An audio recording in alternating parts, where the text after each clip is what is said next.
नफरती चिंटुओं के नाम एक नज़्म पढ़ रहा हूं कि बीते हुए कल से नफरत है, आते हुए पल से नफरत है, उनको कबीर के दोहों से, गालिब की गजल से नफरत है। थके तो नहीं है कि बीते हुए कल से नफरत है, आते हुए पल से नफरत है, उनको कबीर के दोहों से, गालिब की गजल से नफरत है। वो एक इमारत जिस पर दुनिया भर की मोहब्बत नाज करे,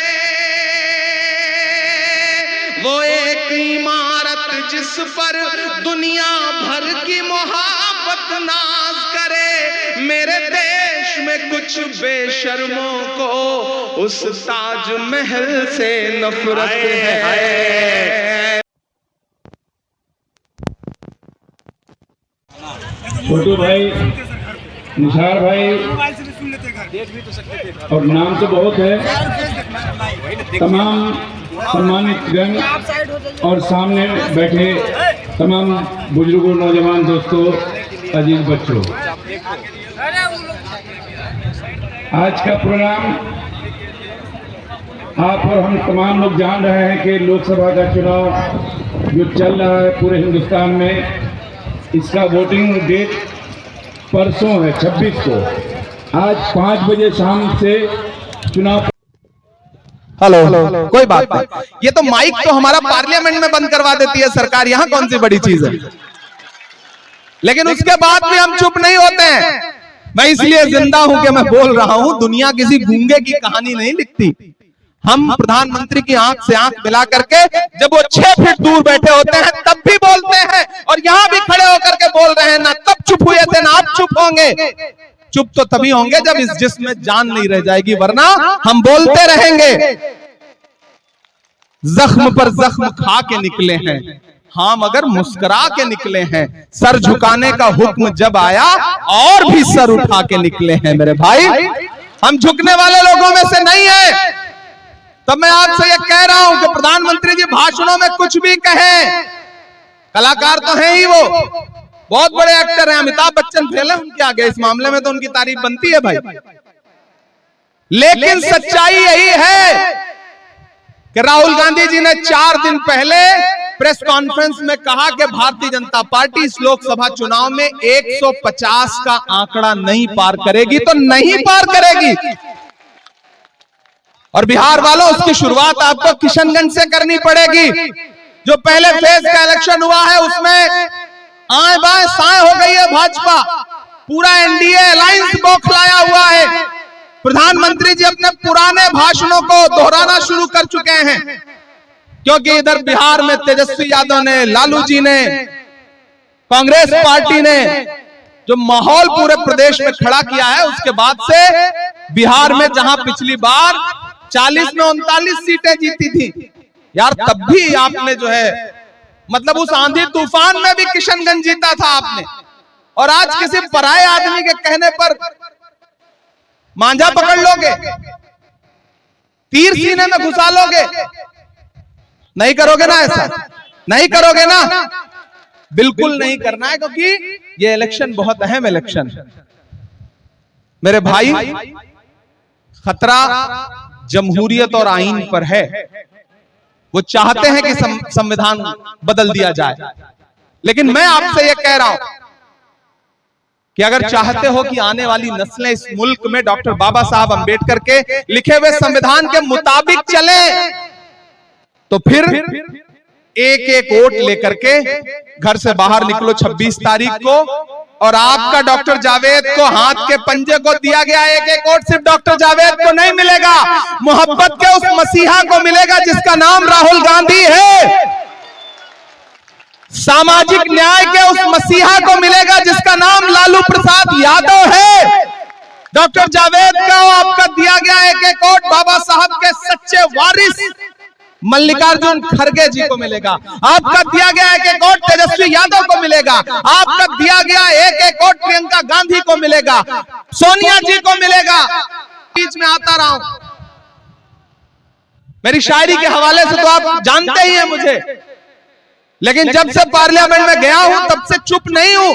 कभी नजीब के मुद्दे पर आवाज उठा रहा हूं, कभी जामिया यूनिवर्सिटी के मुद्दे पर आवाज उठा रहा हूं, कभी अलीगढ़ के बच्चों के लिए आवाज उठा रहा हूं, कभी इलाहाबाद यूनिवर्सिटी के बच्चों के लिए आवाज उठा रहा हूं, कभी सुनहरी बाग मस्जिद के लिए आवाज उठा रहा हूं, कभी महंगाई के खिलाफ, कभी मणिपुर के खिलाफ मुसलसल बोल रहा हूं, चुप नहीं हूं। इसलिए आपसे कहना चाहता हूं कि मेरे भाई, इलेक्शन हवा में कहीं नहीं है, इलेक्शन जमीन पर है। और जमीन पर इस मुल्क में नफरत के खिलाफ सबसे बड़ी लड़ाई कोई लड़ रहा है तो राहुल गांधी लड़ रहे हैं। ये सच्चाई है। मुझे बताओ, राहुल गांधी का नारा क्या था? नफरत छोड़ो भारत जोड़ो। बहुत संजीदगी से सुनना। नफरत के सबसे ज्यादा शिकार कौन है इस मुल्क में? कौन है? हम है ना, आप हो ना, आप हो ना। कौन से चौराहे पर, कौन सी ट्रेन में, कहां इबादत करते हुए कौन सी भीड़ मार दे, कुछ पता है? उस नफरत का शिकार कौन है? हम हैं, आप हैं। तो वह नफरत खत्म होगी तो सुकून किसको मिलेगा? सुकून किसको मिलेगा? नफरत कम होगी तो हमको मिलेगा, आपको मिलेगा ना। तो वो इंसान नफरत खत्म करने के लिए कितना किलोमीटर चला?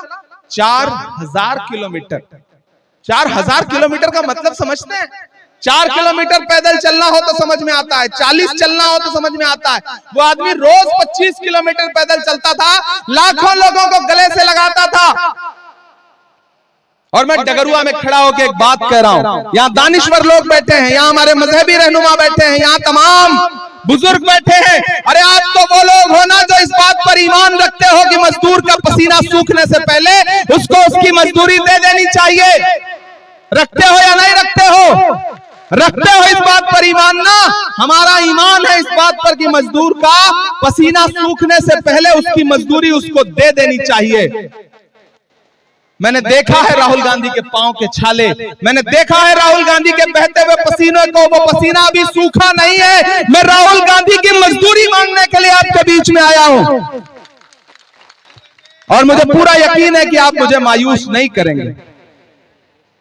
हम आपके बीच में सिर्फ आपसे एमपी बनाने के लिए अपील करने नहीं आए, हम दिल्ली में सरकार बनाने के लिए आपसे अपील करने आए। आप हमें किशनगंज जिता के दीजिए, हम आपको दिल्ली में इंडिया गठबंधन की सरकार बना करके देंगे।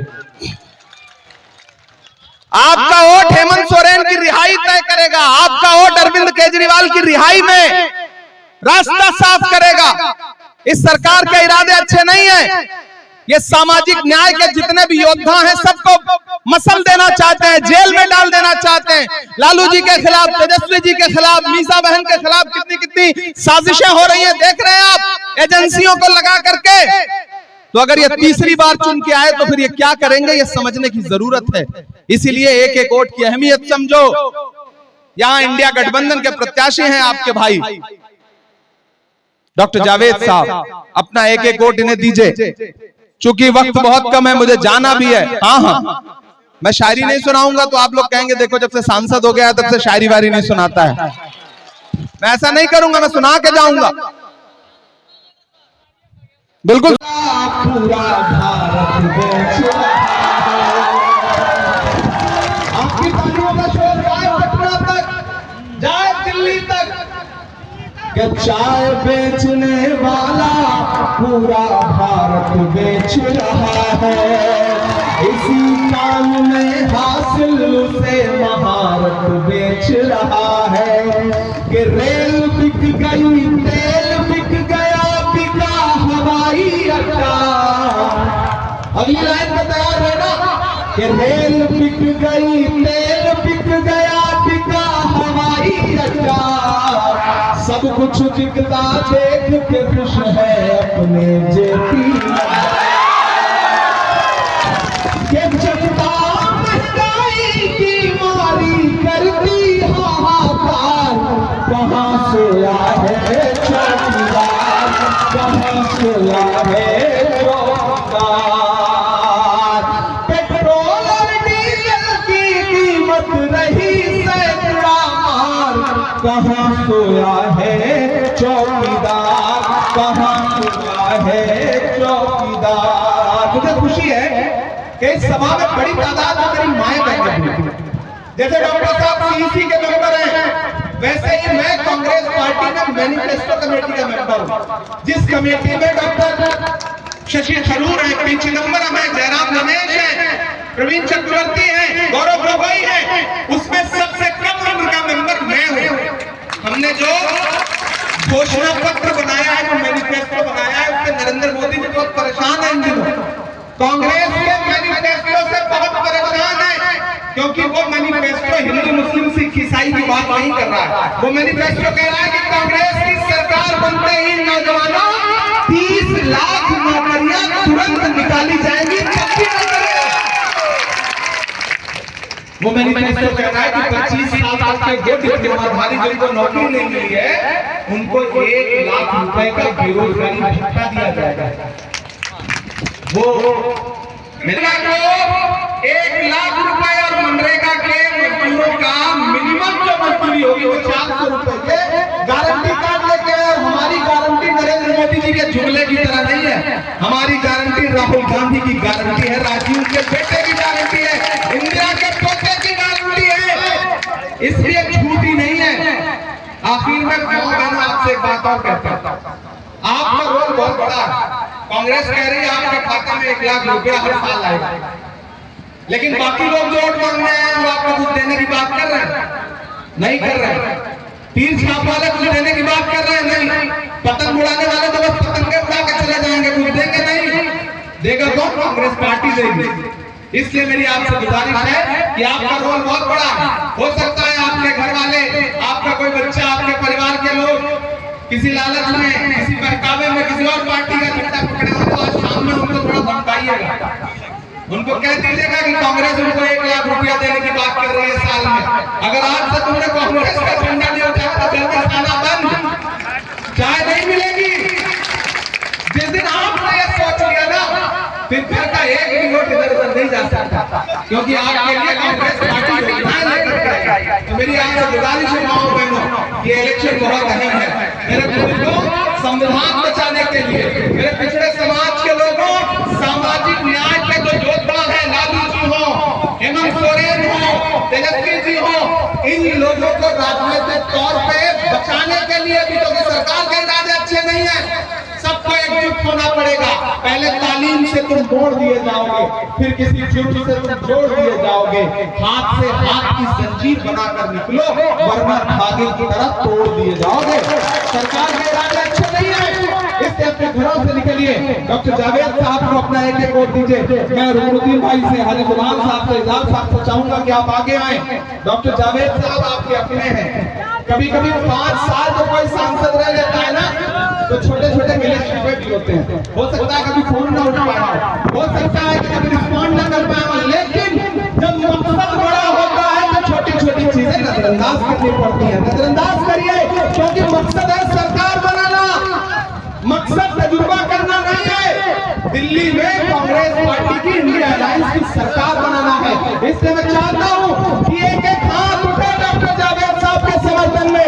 उधर जो लोग हैं उनका भी उठाइए एक एक हाथ। डॉक्टर जावेद के समर्थन में आपका उठा हुआ ये हाथ 26 तारीख को हाथ के पंजे के सामने वाला बटन दबाइए, कांग्रेस पार्टी को जिताइए, डॉक्टर जावेद को जिताइए, राहुल गांधी को जिताइए, इमरान प्रतापगढ़ी को जिताइए। मेरे आने की लाज रखोगे ना? रखोगे ना? अभी तक देखिए अम्मा ने नहीं बोला है ना, तो हमारी बहन ने बोला, रखिएगा ना? बिल्कुल हमारे आने की लाज रखिएगा। इंशाल्लाह 4 जून को रिजल्ट आएगा, उसके बाद फिर मैं डगरुआ में एक बार आऊंगा आपका शुक्रिया अदा करने के लिए। आपको शायरी भी बहुत सारी सुनाऊंगा।